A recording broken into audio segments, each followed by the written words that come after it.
Hi കൂട്ടരെ, ഇന്നത്തെ എപ്പിസോഡിൽ ശാലിനിയോട് കാര്യങ്ങളൊക്കെ വിശദമായി ഗോപാലകൃഷ്ണൻ പറയുകയും ഇപ്പോഴത്തെ ശാരികയുടെ അവസ്ഥയെക്കുറിച്ച് ഗോപാലകൃഷ്ണൻ ശാലിനിയെ മനസ്സിലാക്കി കൊടുക്കുന്നു. എല്ലാം കേട്ടതിന് ശേഷം ശാലിനി ഡോക്ടറോട് കാര്യങ്ങൾ സംസാരിച്ചു.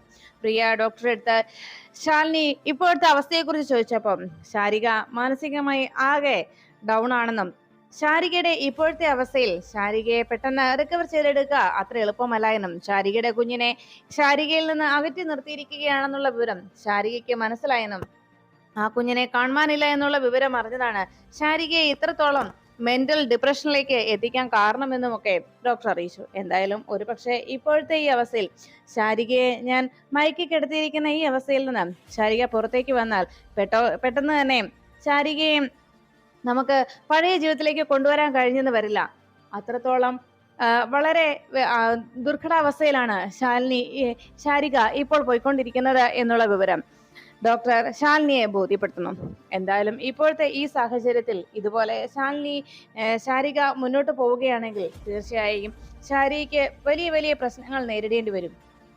ഇപ്പോഴത്തെ ഈ സാഹചര്യത്തിൽ ശാരിക നേരിടുന്ന ബുദ്ധിമുട്ടെന്ന് പറഞ്ഞാൽ അത് നമ്മളെ സംബന്ധിച്ച് ഒരിക്കലും അതിനെ നികത്താൻ കഴിയുന്ന ഒന്നല്ലെന്നും ശാരികയെ പഴയ ജീവിതത്തിലേക്ക് കൊണ്ടുവരണമെങ്കിൽ ഇനി ഒറ്റയൊരു പോംവഴി മാത്രമേ ഉള്ളൂ. അത് എത്രയും വേഗം തന്നെ ശാരികയുടെ കുഞ്ഞിനെ തിരിച്ചു കൊണ്ടുവരിക എന്നത് മാത്രമാണ് എന്ന് അറിയിക്കുന്നു. അങ്ങനെ എല്ലാം കേട്ട് കഴിഞ്ഞതോടെ ആകെ വല്ലാത്തൊരു അവസ്ഥയിലായിരുന്നു ശാലിനി. ഇനി എങ്ങനെ ഈ പ്രശ്നത്തിൽ നിന്ന് ചേച്ചിയെ പുറത്തു കൊണ്ടുവരൂ എന്നുള്ള ആശങ്ക ശാലിനിയുടെ മനസ്സിനെ വല്ലാതെ അലട്ടി. അതിന് എന്താണ് പോംവഴി എന്നറിയാതെ ആകെ ടെൻഷനോടെ ശാലിനി അങ്ങനെ നിന്നപ്പോ ഗോപാലകൃഷ്ണൻ പറഞ്ഞു, മോളെ, ആദ്യം നിങ്ങളെയൊക്കെ ഞാൻ തെറ്റിദ്ധരിച്ചു, നിങ്ങളെ കുറ്റപ്പെടുത്തുകയും ചെയ്തു. എന്നാൽ അവസാനം ഞാനും ആ രീതിയിൽ തന്നെ കാര്യങ്ങൾ നീക്കിയപ്പോൾ ഒടുവിൽ ഇപ്പോ ഈ അവസ്ഥയിൽ എത്തിയെന്ന് വേദനയോടെ ഗോപാലകൃഷ്ണൻ അറിയിച്ചതും ഞാനൊന്ന് ചേച്ചിയെ കണ്ടിട്ട് വരാമെന്ന് പറഞ്ഞ് ശാലിനി വേഗം അകത്തേക്ക് കയറി ചെല്ലുന്നു. പക്ഷെ മുറിയിൽ ശാരികയെ കാണുവാനില്ലാത്തത് കൊണ്ട് ആകെ ടെൻഷനോടെ ഓടിയെത്തുകയാണ് ഗോപാലകൃഷ്ണൻ അരികിലേക്ക് ശാലിനി. അച്ഛ, അവിടെ ചേച്ചിയെ കാണുന്നില്ല എന്ന് പറഞ്ഞതും ഗോപാലകൃഷ്ണനും വന്ന് അവിടെ എല്ലായിടത്തും ശാരികയെ പരതുന്നു. ശാരികയെ കണ്ടെത്താൻ കഴിയാതായതോടെ ആകെ നിരാശയോടെ എവിടേക്ക് പോയിട്ടുണ്ടാവും ശാരിക എന്ന ആശങ്കയോടെ എല്ലാവരും. ഈ സമയത്ത് ശിവനും കമലിനും ഗോപാലകൃഷ്ണന് വേണ്ടി ഇങ്ങനെ ഒരു പ്രത്യേകിച്ച് ശാരികയുടെ ഇപ്പോഴത്തെ ഈ അവസ്ഥയിൽ നിന്ന് ശാരികയെ പുറത്തു കൊണ്ടുവരാനും ശാരികയെ റിക്കവർ ചെയ്തെടുക്കുന്നതിനും വേണ്ടി ഇങ്ങനൊരു സഹായമല്ലാതെ മറ്റൊന്നും ചെയ്യാനില്ല എന്നത് മനസ്സിലാക്കിയത് കൊണ്ടായിരുന്നു അങ്ങനെ ഒരു നീക്കം ശാരികയ്ക്ക് വേണ്ടി ഗോപാലകൃഷ്ണൻ പോലും അറിയാതിരുന്ന സാഹചര്യത്തിൽ ശാലിനിക്കൊപ്പം നിന്ന് ശിവൻ ചെയ്തത്. എന്നാൽ ഇപ്പോ സത്യഭാമയുടെയും മറ്റും മനസ്സിൽ ശിവൻ ചെയ്തത് ശാലിനിയെയും കുട്ടികളെയും സംരക്ഷിച്ച് നിർത്തിയത് ശാലിനി വലിയൊരു തെറ്റ് ചെയ്തു എന്ന രീതിയിൽ തന്നെ അതോടൊപ്പം ശാലിനി ചെയ്ത ഈ ക്രൂരത, പ്രത്യേകിച്ച് തന്റെ മകനെ കൊന്നത് അതും വെറും ഇൻഷുറൻസ് തുകയ്ക്ക് വേണ്ടി കൊല ചെയ്തത് എന്ന തെറ്റിദ്ധാരണ സത്യാമ്മയുടെ മനസ്സിൽ ശക്തമായി നിലനിൽക്കുന്നത് കൊണ്ട് ഒടുവിൽ ശിവനെയും തെറ്റിദ്ധരിക്കുന്ന രീതിയിലേക്ക് സത്യാമ്മയുടെ മനസ്സ് വഴിമാറി ചിന്തിച്ചു. ഈ സമയത്ത് ശാരികയുടെ കുഞ്ഞിനെ നേരെ വീട്ടിലേക്ക് കൂട്ടിക്കൊണ്ടുവരികയാണ് അരുണയും അരുണ വക്കീലും മൂർത്തിയും ചേർന്ന്. അവർ വീട്ടിലേക്ക് കുഞ്ഞിനെ കൊണ്ടുവരുമ്പോൾ കുഞ്ഞിനെ സ്വീകരിക്കാനായി വാസുദേവൻ സാറും ഒപ്പം കാർക്കാനി അമ്മയും അതിനുവേണ്ട ഒരുക്കങ്ങളെല്ലാം ചെയ്ത് മോളുടെ വരവിനായി കാത്തു നിൽക്കുകയായിരുന്നു. വണ്ടി മുറ്റത്ത് വന്നിറങ്ങിയതും അച്ഛനും അച്ഛമ്മയും കൂടി ഓടിച്ചെന്ന് കുഞ്ഞുമോളെ എന്ന് വിളിച്ച് കുഞ്ഞിനെ കയ്യിലെടുക്കുകയും കുഞ്ഞിനെ ആരതി ഒഴിഞ്ഞ് അമ്മ അകത്തേക്ക് കൂട്ടിക്കൊണ്ടു പോകുന്നു. അകത്ത് മുറിയിൽ കൊണ്ടുവന്ന കുഞ്ഞിനെ കിടത്തിയതിനു ശേഷം 4 പേരും ചുറ്റും നിന്ന് കുഞ്ഞിനെ കൊഞ്ചിക്കുകയാണ്. കുഞ്ഞിനെ കൊണ്ട് നമ്മൾ എന്താ വിളിപ്പിക്കേണ്ടത് എന്നതായിരുന്നു മൂർത്തിയുടെ ആശങ്ക. അച്ഛനെയും അച്ഛമ്മയും പരിചയപ്പെടുത്തിയതിനു ശേഷം മൂർത്തി അരുണയോട് ചോദിച്ചു, എടോ, ഞാൻ മോളെ ഡാഡി എന്ന് പറഞ്ഞു കൊടുക്കണോ അതോ അച്ഛ എന്ന് വിളിപ്പിക്കണോ, എന്താണ് ചെയ്യേണ്ടതെന്ന് ചോദിച്ചപ്പം നമ്മുടെ മോള് അച്ഛ എന്നും അമ്മ എന്നും മാത്രം വിളിച്ചാൽ മതി, അതിൽ ആ വിളി കേൾക്കുമ്പോൾ കിട്ടുന്ന സുഖം മറ്റൊന്നിനും കിട്ടില്ല എന്ന് അരുണ പറയുന്നതോടെ മൂർത്തിയും അതിനെ ശരിവെക്കുന്നു. അങ്ങനെ കുഞ്ഞിനോട് ഞാൻ മോളുടെ അച്ഛനാണെന്നും ഇത് മോളുടെ അമ്മയാണെന്നും പറഞ്ഞ് കുഞ്ഞിനെ അങ്ങനെ കൊഞ്ചിക്കുന്ന മുത്തച്ഛന്റെ അടുത്ത് നിന്ന് വക്കീലിനോട് അങ്ങനെ ഒരു മറുപടി പറഞ്ഞ് മൂർത്തി മോളെ കൊഞ്ചിച്ചുകൊണ്ടിരിക്കുമ്പോഴാണ് മൂർത്തിയുടെ ഫോണിലേക്ക് ഒരു കോള് വരുന്നത്. കോൾ അറ്റൻഡ് ചെയ്ത് മൂർത്തി അതിശയത്തോടെ ഞെട്ടലോടെ കേൾക്കുകയാണ്. മൂർത്തി ഫോൺ വെച്ച് കഴിഞ്ഞതും എന്തു പറ്റി മോനെ എന്ന് വല്ലാത്ത ആശങ്കയോടെ ആ അമ്മയും അടുത്ത് നിന്ന് അച്ഛനും ചോദിക്കുമ്പോൾ മൂർത്തി പറഞ്ഞു, അച്ഛാ, നമ്മളോട് സുബ്രഹ്മണ്യൻ തിരുമേനി പറഞ്ഞത് സത്യം തന്നെയാണ്. ശരിക്കും മോള് നമ്മുടെ സൗഭാഗ്യമാണ്.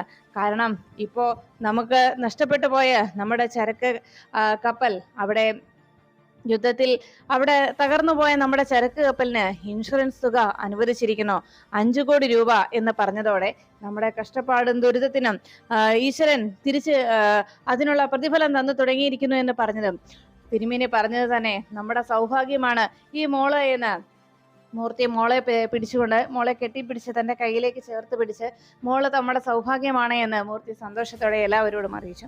അങ്ങനെ മോള് വന്നതിന്റെ സന്തോഷത്തിൽ ആ കുടുംബത്തിന് ഒരു കൈത്താങ്ങായി ആ കുടുംബത്തിനെ സംരക്ഷിച്ചുകൊണ്ടുള്ള മോളുടെ വരവ്, അങ്ങനെ സൗഭാഗ്യവതിയാണ് ഈ വന്നിരിക്കുന്നതെന്ന സന്തോഷം ആ കുടുംബം അനുഭവിക്കുമ്പോൾ ഇതൊരു നാശം പിടിച്ച കുഞ്ഞാണെന്ന് പറഞ്ഞ് പിള്ളച്ചേട്ടൻ സത്യമംഗലത്ത് നിന്ന് ആ കുഞ്ഞിനെ അനാഥാലയത്തിലേക്ക് പറഞ്ഞയച്ചത്. എന്നാൽ യഥാർത്ഥത്തിൽ ആ കുഞ്ഞു മൂലം ആ കുടുംബത്തിന് സൗഭാഗ്യം വന്നു ചേർന്നിരിക്കുന്ന ആ സാഹചര്യത്തിൽ ഒരു വീട്ടിൽ അങ്ങനെ ഒരു നെഗറ്റീവായിട്ടുള്ള ചിന്താഗതികൾ ഉണ്ടാക്കിയെങ്കിലും മറ്റൊരു സ്ഥലത്ത് ആ കുഞ്ഞ് അവരുടെ സൗഭാഗ്യമായി മാറിയിരിക്കുകയായിരുന്നു. അങ്ങനെ ആ സന്തോഷത്തിൽ പങ്കുചേർന്ന് മൂർത്തിയും കുടുംബവും നിൽക്കുമ്പോഴാണ് അവരുടെ സന്തോഷങ്ങളെ തല്ലിക്കെളുത്താനായി ദുർഗ അവിടേക്ക് എത്തിയത്. വീട്ടിലേക്ക് കയറി വരുന്ന ദുർഗ അകത്തേക്ക് കടന്നു വന്ന് നിങ്ങൾ 4 പേരും കുഞ്ഞിനെയും കൊഞ്ചിച്ചുകൊണ്ട് ഇവിടെ ഇരുന്നോ എന്ന് പറഞ്ഞ് ദേഷ്യപ്പെടുമ്പോ, എന്തിനാണ് മോളെ നീ ഇങ്ങനെ ബഹളം ഉണ്ടാക്കുന്നത്, നീ കുഞ്ഞിന്റെ മുഖത്തേക്കൊന്ന് നോക്കിക്കേ, എത്ര നിഷ്കളങ്കമായ ചിരിയാണെന്ന് പറഞ്ഞ് ഈ കുഞ്ഞിനെ നോക്കിയിട്ട് നിനക്ക് ഇങ്ങനെയൊക്കെ ചെയ്യാനും പ്രവർത്തിക്കാനും എങ്ങനെ കഴിയുന്നു എന്ന് കാർത്യായനി അമ്മയും വാസുദേവൻ സാറും ചോദിക്കുമ്പോൾ ഇത് കേൾക്കുന്ന ദുർഗ കരുതുള്ളി പറയുകയാണ്, ഇത് എവിടുന്നോ വന്ന കൊച്ചല്ലേ, എനിക്ക് ഈ കൊച്ചിനെ സ്നേഹിക്കാനോ എനിക്കിതിനെ കാണാനോ താല്പര്യമില്ല. പിന്നെ ഈ കുടുംബം ഈ കൊച്ചിനെ ദത്തെടുത്ത് വളർത്തുകയാണെങ്കിൽ അതിന് ഞാൻ ഒരിക്കലും അനുകൂലിക്കില്ല. ഈ കാണുന്ന സ്വത്തുക്കൾക്കൊക്കെ ഞാനും എൻ്റെ മോള് നന്ദനയും അവകാശികളാണ്. അതുകൊണ്ട് തന്നെ ഈ സ്വത്തുക്കൾ ഈ കുഞ്ഞിനും കൂടെ അവകാശപ്പെടാൻ ഞാൻ അനുവദിക്കില്ല എന്ന് പറയുമ്പോൾ അത് കേട്ടുനിന്ന ആ നിമിഷം അരുണ പറഞ്ഞു, ചേച്ചി ഈ വീട് ഇത് മൂർത്തി ഉണ്ടാക്കിയതാണെന്നുള്ള കാര്യം, ഈ രൂപത്തിൽ ഈ വീട് ആക്കിയെടുത്തത് മൂർത്തിയാണെന്നുള്ള കാര്യം ചേച്ചി മറക്കരുത് എന്ന് പറഞ്ഞതും അത് കേട്ടു നിൽക്കുന്നതോടെ ദേഷ്യത്തോടെ പറയുകയാണ്, മൂർത്തിയെ മാത്രമല്ല ഇതിനു വേണ്ടി പ്രയത്നിച്ചതെന്നും മൂർത്തി അങ്ങനെ ചെയ്തിട്ടുണ്ടെങ്കിൽ, മൂർത്തിയാണ് ഈ വീട് ഇങ്ങനെ ഉണ്ടാക്കിയതെങ്കിൽ അവൻ അതിനേക്കാൾ ഏറെ തുക അച്ഛന്റെ സമ്പാദ്യം മുഴുവൻ അവൻ ബിസിനസ് ചെയ്ത് ഇല്ലാതാക്കുകയാണ് ചെയ്തതെന്ന് ദേഷ്യത്തോടെ ദുർഗ അവിടെ എല്ലാവർക്കും മുന്നിൽ വെച്ച് ഉറക്കെ വിളിച്ചു പറയുന്നു. അതുകൊണ്ട് ഈ കുഞ്ഞിനെ ഇവിടെ വളർത്താൻ താൻ അനുവദിക്കില്ല എന്ന് പറയുമ്പോൾ അത് കേട്ടു നിൽക്കുന്ന ആ നിമിഷം തന്നെ ദേഷ്യത്തോടെ ചാടി എഴുന്നേറ്റ് മൂർത്തി പറഞ്ഞു, ചേച്ചി മോളെ ഇവിടേക്ക് കൊണ്ടുവന്നത് ഞാനും അരുണയുമാണ് കുഞ്ഞിനെ ദത്തെടുത്തിരിക്കുന്നത്. അതുകൊണ്ട് തന്നെ കുഞ്ഞിനെ ഞങ്ങൾ വളർത്തുകയും ചെയ്യും, അതിൽ യാതൊരു സംശയവും വേണ്ട. തീർച്ചയായിട്ടും ഈ കുഞ്ഞ് ഈ വീട്ടിൽ തന്നെ വളരും. ഇനി ഈ കുഞ്ഞിനെ ഇവിടെ വളർത്താൻ ഞങ്ങൾ കൊണ്ടുവന്നെങ്കിൽ അത് ഇവിടെ വളരും. പിന്നെ ഭാവിയിൽ എന്താ സംഭവിക്കുന്നതെങ്കിലും അതിനെ ഞാൻ നേരിട്ടോളാം എന്ന് മൂർത്തി പറയുമ്പോൾ ഉടനെ അവിടെ നിന്നുകൊണ്ട് ദുർഗ പറഞ്ഞു, അതെ ഈ കൊച്ച് ആരാണെന്നോ എവിടെ ജനിച്ചതാണെന്നോ ആരുടെ മോളാണെന്നോ ആരുടെ രക്തമാണെന്നോ ഏത് സ്വഭാവക്കാരിയാണെന്നോ അങ്ങനെ എന്തെങ്കിലും അറിയോ, ഒരു പക്ഷെ നാളെ നിന്റെ തല കൊയ്യും ഈ കൊച്ച് എന്ന് പറഞ്ഞ് ദുർഗ ബഹളം ഉണ്ടാക്കുമ്പോ അത് കേട്ടു നിന്ന മൂർത്തി പറഞ്ഞു, ചേച്ചി ഈ കുഞ്ഞിനെ ദത്തെടുത്തത് ഞങ്ങളാണ്, ഞങ്ങളുടെ കുഞ്ഞായി ഈ മോളെ വളർത്താൻ തന്നെയാണ് ഞങ്ങൾ ദത്തെടുത്തിരിക്കുന്നത്. ഇനി ഒരു പക്ഷെ വളർന്ന് ഭാവിയിൽ ഇനി എന്റെ തല കൊയ്യുകയാണ് എങ്കിൽ അന്ന് അത് എന്റെ വിധിയാണെന്ന് ഞാൻ കരുതിക്കൊള്ളാം എന്ന് പറഞ്ഞ് മൂർത്തി അതിന് തക്കതായ മറുപടി ദുർഗയ്ക്ക് നൽകുന്നു. അടുത്തു നിന്ന് അരുണയും പറഞ്ഞു, ചേച്ചി ഞങ്ങൾ ഈ കുഞ്ഞിനെ ദത്തെടുത്തത് ഞങ്ങളുടെ മകളായി വളർത്താൻ വേണ്ടി തന്നെയാണ്. അത് ഞങ്ങളുടെ സന്തോഷവും ഞങ്ങളുടെ ആഗ്രഹവും അവകാശവുമാണ്. അതിനെ എതിര് നിന്നാൽ, അതിനെ ഇല്ലാതാക്കാൻ ശ്രമിച്ചാൽ അതാരാണെങ്കിലും അത് ഞങ്ങൾ അനുവദിക്കില്ല എന്നും അതിനെ ഞങ്ങൾ ശക്തമായി തന്നെ എതിർക്കുമെന്നുമായിരുന്നു അപ്പോഴുള്ള അരുണയുടെ മറുപടി. എല്ലാം കേട്ടതോടെ കലുതുള്ളിക്കൊണ്ട് അവിടെ നിന്ന് ഇറങ്ങുകയാണ് ആ നിമിഷം തന്നെ ദുർഗ. ഇനി കൂടുതലൊന്നും ഞാൻ പറയുന്നില്ല, അനുഭവിക്കാനുള്ളത് അനുഭവിച്ചോ എന്ന് പറഞ്ഞ് ദേഷ്യപ്പെട്ടുകൊണ്ട് കലുതുള്ളി അവിടെ നിന്ന് ദുർഗ പോകുമ്പോൾ ഇത് കണ്ടു നിന്ന അച്ഛൻ വല്ലാത്ത സങ്കടത്തിലായി. ഇനിയിപ്പോ എന്താ മോനെ ഉണ്ടാവുക എന്ന് ചോദിച്ചതും അത് ചേച്ചിയുടെ സ്വഭാവം നമുക്കറിയാവുന്നതല്ലേ, എന്തെങ്കിലും ചെയ്യട്ടെ അച്ഛനതൊന്നും കാര്യമാക്കേണ്ടതില്ല എന്ന് പറഞ്ഞ് മൂർത്തി അച്ഛനെ സമാധാനപ്പെടുത്തുന്നു. എല്ലാം കേട്ടതിന് ശേഷം ആകെ വിഷമിച്ച് അച്ഛൻ അങ്ങനെ ഇരിക്കുമ്പോൾ അച്ഛൻ ഇതൊന്നും കാര്യമാക്കേണ്ടതില്ല എന്ന് പറഞ്ഞ് സമാധാനപ്പെടുത്തിയിട്ട് മൂർത്തിയും അരുണയെയും കുഞ്ഞിനെയും ആശ്വസിപ്പിച്ച് അങ്ങനെ നിന്നു. ഈ സമയത്താണ് ശാലിനിയെ ചേച്ചിയെ കാണാനില്ല എന്ന ആശങ്കയിൽ എല്ലായിടത്തും ശാരികയെ അന്വേഷിക്കുമ്പോൾ ശാരിക മറ്റെവിടേക്കോ എന്ന രീതിയിൽ തന്റെ കുഞ്ഞിനെ എല്ലാവരും തന്നിൽ നിന്ന് അകറ്റിയെന്നും തന്റെ കുഞ്ഞിനെ കൊന്നുകളഞ്ഞു എന്ന ധാരണയോടെ മറ്റെവിടേക്കോ എന്ന രീതിയിൽ ഇങ്ങനെ നടന്ന് പോയിക്കൊണ്ടിരിക്കുന്നു. ഈ സമയത്ത് ഒരു ഓട്ടോയിൽ കുടുംബശ്രീയിലേക്ക് വന്ന് ഇറങ്ങുകയായിരുന്നു രോഹിത്. അടുക്കളയിൽ അവിടെ കുടുംബശ്രീ ഹോട്ടലിൽ ജോലി ചെയ്തുകൊണ്ടിരിക്കുന്ന ശ്യാമ കൃത്യമായി ആ വാർത്ത പറയാൻ നേരെ ഹോസ്പിറ്റലിൽ നേരത്തെ തന്നെ എത്തിയിരുന്നു. ഹോസ്പിറ്റലിൽ വന്ന് ശാരികയോട് കുഞ്ഞിനെ നഷ്ടമായെന്നും കുഞ്ഞിനെ മനഃപൂർവ്വം ശാരികയിൽ നിന്ന് അകറ്റിയെന്നും ആ കുഞ്ഞിനെ കൊന്നു കളഞ്ഞു എന്നുള്ള രീതിയിലായിരുന്നു ശാരികയോട് വിവരങ്ങളൊക്കെ ശ്യാമ പറഞ്ഞു കൊടുത്തിരുന്നത്. അത് കേട്ടത് കൊണ്ടായിരുന്നു അവിടെ നിന്ന് ഹോസ്പിറ്റലിൽ നിന്ന് ആരോടും പറയാതെ ഇറങ്ങി പുറപ്പെട്ടവൻ. ഈ വാർത്ത അറിഞ്ഞിട്ടാണ് രോഹിത് കലുതുള്ളി നേരെ കുടുംബശ്രീ ഹോട്ടലിലേക്ക് എത്തിയത്. ശ്യാമ അവിടെ ജോലി ചെയ്തുകൊണ്ടിരിക്കുന്നതിനിടെ അരികിലേക്ക് എത്തി രോഹിത് ദേഷ്യത്തോടെ ചോദിച്ചു, ശ്യാമേ, നീ ഇന്ന് എവിടെയെങ്കിലും പോയിരുന്നോ? ഒന്നും മിണ്ടാതെ ശ്യാമ വീണ്ടും ജോലി തുടരുമ്പോഴേക്കും അരികിലേക്ക് വന്ന് ചേർന്ന് നിന്ന് രോഹിത് ചോദിച്ചു, നിന്നോടാ ഞാൻ ചോദിക്കുന്നത്, നീ ഇന്ന് എവിടെയെങ്കിലും പോയിരുന്നോ? പ്രത്യേകിച്ച് എവിടെയെങ്കിലും പോയിരുന്നോ എന്ന് ചോദിച്ചപ്പോ, ഞാൻ പോയിരുന്നു, ഞാൻ എന്റെ ചേച്ചിയെ കാണാൻ പോയിരുന്നു. എന്താ, എനിക്ക് എന്റെ ചേച്ചിയെ കാണാൻ പോയിക്കൂടെ? എന്റെ ചേച്ചിയുടെ വിവരങ്ങൾ അന്വേഷിക്കാനുള്ള അവകാശം എനിക്കില്ലേ എന്ന് ചോദിച്ചുകൊണ്ട് ദേഷ്യപ്പെടുന്ന ശ്യാമയോട് രോഹിത് തട്ടിക്കയറുകയാണ്. നിനക്ക് അവകാശമൊക്കെ ഉണ്ട്, പക്ഷേ നീ പോയത് നല്ല കാര്യത്തിനല്ലല്ലോ, ചേച്ചിയുടെ സുഖവിവരം അന്വേഷിക്കാനായിരുന്നില്ലല്ലോ, മറിച്ച് ആ പാവത്തിന്റെ മനസ്സ് വീണ്ടും നീ കലുഷിതമാക്കാൻ പോയതല്ലേ. ആ പാവത്തിന്റെ മനസ്സ് തകർത്തെറിയാൻ നീ പോയതായിരുന്നില്ലേ. കുഞ്ഞിനെ കാണാനില്ല എന്നുള്ള വാർത്ത ആ പാവത്തിന്റെ കാതിൽ ഓതാനല്ലേ നീ പോയത്. എന്നിട്ടിപ്പോ എന്തായി?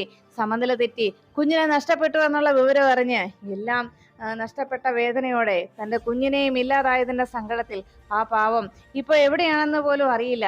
എല്ലാവരും എന്ത് സങ്കടത്തിലാണെന്നറിയോ? ഇങ്ങനെ ഒരു കുടുംബത്തെ പൂർണ്ണമായി ഇല്ലാതാക്കാനാണോ നീ ഇറങ്ങി പുറപ്പെട്ടതെന്ന് ചോദിച്ചപ്പോ, നിങ്ങൾക്കിപ്പോ എന്താ അതിൽ പ്രശ്നം ഉണ്ടായത് എന്നതായിരുന്നു ശ്യാമയുടെ ചോദ്യം. ഇതിനേക്കാളും വലിയ പ്രശ്നം ഇനി എനിക്ക് എന്റെ ജീവിതത്തിൽ എന്തുണ്ടാകാനാ ഉള്ളത്? നിന്നെ പോലെ ഒരാൾ എന്റെ ജീവിതത്തിലേക്ക് വന്നു പോയില്ലേ, അതിൽ കൂടുതൽ പ്രശ്നങ്ങളോ ബുദ്ധിമുട്ടുകളോ ഒന്നും ഇനി എന്നെ തേടി എത്താനില്ലല്ലോ എന്ന് പറഞ്ഞ് രോഹിത് ശ്യാമയോട് ദേഷ്യപ്പെടുന്നു. ശ്യാമ കലിയോടെ രോഹിത്തിനെ നോക്കുമ്പോ, ഇനി ഈ രീതിയിൽ നിന്റെ ഭാഗത്തു നിന്നും ഉണ്ടായാൽ, എന്റെ വാക്ക് ധിക്കരിച്ച് ഇനി എന്തേലും പ്രവൃത്തി നിന്റെ ഭാഗത്തു നിന്നുണ്ടായാൽ പിന്നെ ഞാൻ ഒരിക്കലും നിന്നെ അംഗീകരിക്കില്ലെന്നും പിന്നെ നമ്മൾ തമ്മിൽ മുന്നോട്ടൊരു യാത്ര ഇനി ഇല്ല എന്നും പറഞ്ഞുകൊണ്ട് രോഹിത് അവിടെ നിന്ന് ഇറങ്ങണം. ഈ സമയത്ത് ശാരിക നേരെ കളക്ടറേറ്റിലേക്ക് ചെന്നെത്തി. കളക്ടറേറ്റിലെ ശാലിനിയുടെ ഓഫീസ് റൂമിലേക്ക് കയറുമ്പോൾ അവിടെ ഉണ്ടായിരുന്ന അനുപല്ലവി ശാരികയോട് പറഞ്ഞു, മേഡം ഇവിടെ ഇല്ല, മേഡം വരുമ്പോഴേക്കും ഞാൻ വിവരം പറയാം, ചേച്ചി ഇവിടെ ഇരിക്കെന്ന് പറഞ്ഞപ്പോ, എനിക്ക് അവളെ കണ്ടേ പറ്റൂ, ഞാനേ അവൾ ഇരിക്കുന്നിടത്ത് കയറി ഇരുന്നോളാം, ഇതല്ലേ അവളുടെ ചെയർ എന്ന് പറഞ്ഞ് നേരെ ക്യാബിനിലേക്ക് കയറി ചെന്നിട്ട് കളക്ടറുടെ ആ സീറ്റിലേക്ക് നോക്കിയിട്ട് ചോദിച്ചു, ഇവിടെയല്ലേ അവൾ ഇരിക്കുന്നത്, അവൾക്ക് ഈ സീറ്റ് നേടിക്കിട്ടാനായിട്ട്, അവൾ ഈ കസേരയിൽ ഇരിക്കാനായിട്ട് ഞാനും കുറെ കഷ്ടപ്പെട്ടതാണ്, അതുകൊണ്ട് ഇതിൽ അവളെക്കാൾ ഏറെ ഇരിക്കാനുള്ള യോഗ്യത എനിക്കാണ് എന്ന് പറഞ്ഞ് നേരെ ആ ചെയറിൽ കയറി ശാരിക ഇരിക്കണം. അങ്ങനെ ദേഷ്യത്തോടെ ശാരിക ആ ചെയറിൽ കയറി ഇരിക്കുന്നത് കണ്ട് അതിന് വേഗം തന്നെ വിവരങ്ങൾ ശാലിനിയെ വിളിച്ചറിയിച്ചു. ആ വാർത്ത കേട്ടതോടെ ശാലിനി വല്ലാത്ത ടെൻഷനോടെ വീട്ടിൽ നിന്ന് ഇറങ്ങുകയാണ്. ശിവനോട് അത് പറയാനായിട്ട് ശാലിനി വേഗം റൂമിൽ നിന്ന് പുറത്തേക്ക് ഇറങ്ങി വരുമ്പോഴേക്കും ആ കട്ടിളപ്പടിയിൽ കാല് തട്ടി ശാലിനി വീഴാനായിട്ട് പോകുന്നു. അപ്പോഴേക്കും തൊട്ടരികിൽ നിന്ന് ശിവൻ ശാലിനിയെ വേഗം പിടിക്കുന്നു. ശാലിനി വീഴാൻ പോകുന്നു എന്ന ആ ഒരു വെപ്രാളത്തിൽ ശിവന്റെ നെഞ്ചത്താണ് ശാലിനിയുടെ കൈ ചെന്ന് പതിക്കുന്നത്. വീഴാതിരിക്കാനായി ശിവനെ പിടിച്ചതും ശിവന്റെ ഹൃദയത്തിൽ തന്നെ ചെന്ന് ശാലിനിയുടെ കൈ പിടിക്കുന്നു. അങ്ങനെ ആ ഹൃദയഭാഗത്തായിട്ട് ശാലിനിയുടെ കൈ അമർന്നതും പെട്ടെന്ന് എന്തോ ഒരു സ്പാർക്ക് ശാലിനിക്കുണ്ടായി. ഉടനെ ശിവൻ ശാലിനിയോട് ചോദിച്ചു, എന്താ ശാലിനി, നോക്കി നടക്കണ്ടേ എന്ന് പറഞ്ഞ് ശാലിനിയെ വീഴാതെ പിടിച്ചു നിർത്തുകയാണ്. അപ്പോഴേക്കും ശാലിനിയുടെ മനസ്സിൽ തന്റെ വിഷ്ണുവേട്ടന്റെ അരികിൽ നിൽക്കുന്നത് പോലൊരു തോന്നൽ ശാലിനിക്ക് അപ്പോഴേക്കും പെട്ടെന്നുണ്ടായി. പെട്ടെന്ന് തന്റെ അരികിൽ നിൽക്കുന്നത് ശിവനാണെന്നുള്ള തിരിച്ചറിവ് ശാലിനിയുടെ മനസ്സിലുണ്ടായതിനാൽ ശാലിനി വേഗം തന്നെ അവിടെ നിന്ന് പോകുന്നു. അങ്ങനെ ശാലിനി കുട്ടികളെ വേഗം സ്കൂളിലേക്ക് എത്തിക്കാൻ പറഞ്ഞ് ശാലിനി വേഗം തന്നെ കളക്ടറേറ്റിലേക്ക് തന്നെ ഇറക്കണമെന്നും ശിവനോട് അറിയിച്ചു. കുട്ടികളെ സ്കൂളിൽ വിട്ടിട്ട് ശാലിനിയെ കളക്ടറേറ്റിലേക്ക് അയച്ച് ശിവൻ നേരെ സത്യമംഗലത്തേക്ക് പുറപ്പെട്ടു. ശാലിനി കളക്ടറേറ്റിലേക്ക് ഓടി ചെല്ലുമ്പോൾ കാണുന്ന കാഴ്ച, ചേച്ചി അവിടെ ചെയറിലിരിക്കുകയാണെന്ന് അനുപല്ലവി പറയുകയായിരുന്നു. എന്നാൽ ചേച്ചിയെ വേഗം തന്നെ അവിടുന്ന് വിളിക്കാമെന്ന് പറഞ്ഞ് അകത്തേക്ക് ഓടിക്കയറുന്ന ശാലിനി അവിടെയും ശാരികയെ കാണാതെ പോകുന്നു. ചേച്ചി എവിടെയാനു എന്ന് ചോദിച്ചതും, കണ്ടില്ല, ഇത്രയും നേരം ഇവിടെ ഉണ്ടായിരുന്നു മേഡം, ഞാൻ മേഡത്തോട് വിവരം പറയാനായിട്ട് ഇറങ്ങിയതിന് ശേഷം പിന്നെ ഇപ്പോഴും ഞാൻ കയറി വരുന്നത് എന്നറിയിച്ചു. അത് കേട്ടതോടെ ശാലിനിക്ക് വീണ്ടും ആകെ ടെൻഷനായി. ചേച്ചിയെ കാണാനില്ല എന്നുള്ള വാർത്ത അറിഞ്ഞതോടെ ഇനി എവിടേക്കായിരിക്കും ചേച്ചി പോയിട്ടുണ്ടാവുക എന്നൊരു ടെൻഷൻ ശാലിനിയുടെ മനസ്സിനെ വല്ലാതെ അലട്ടി. ശാലിനി ശാരികയെ അവിടെ എല്ലായിടത്തും അന്വേഷിക്കുന്നു. പക്ഷെ എങ്ങും തന്നെ ശാരികയെ കണ്ടെത്താൻ ശാലിനിക്ക് കഴിയുന്നില്ല. ശാലിനി ആകെ അസ്വസ്ഥതയോടെ അവിടെ നിന്ന് എന്ത് ചെയ്യുമെന്നറിയാതെ ടെൻഷൻ അടിക്കുമ്പോൾ ശിവൻ നേരെ സത്യാമ്മയ്ക്ക് അരികിലേക്ക് വന്നെത്തിയത്. സത്യമംഗലത്തേക്ക് കയറി ചെല്ലുന്ന ശിവനോട് സത്യാമ്മ പറഞ്ഞു, ശിവൻ ഇനി മേലാൽ ഇവിടേക്ക് ജോലിക്ക് വരേണ്ടതില്ല. എൻ്റെ മോനെ ഇല്ലാതാക്കാനായി ശിവനും അവൾക്കൊപ്പം കൂട്ടുനിന്നു എന്നതാണ് ഇപ്പോ എന്റെ സംശയം.